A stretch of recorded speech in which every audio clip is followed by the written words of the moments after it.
You can easily fix the P0116 engine code by replacing the thermostat. This means that the engine's computer is getting abnormal voltage signals from the ECT sensor, which is used to manage air-fuel mixture and cooling fan operation. Under this circumstance, stop driving and repair your vehicle immediately. The thermostat.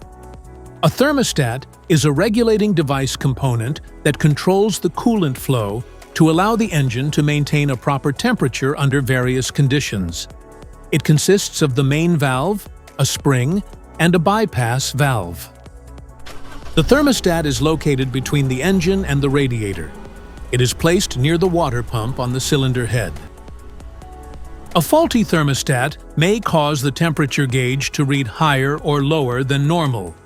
You may find leaking coolant around the thermostat or under the vehicle, and experience erratic temperature changes while driving, which will turn on the check engine light. The thermostat.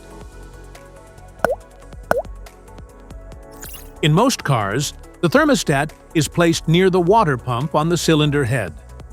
First, carefully remove the thermostat from the engine. The engine has to be cool before attempting the process, and then install a new thermostat to install it correctly. You need to make sure the short end goes toward the hose and the deep end goes towards the engine when you install it back to the engine. Make sure the jiggle valve is pointed straight up to the top of the engine so the air can get through the system. If you found this video helpful, make sure to subscribe us for more updates. Thanks for watching.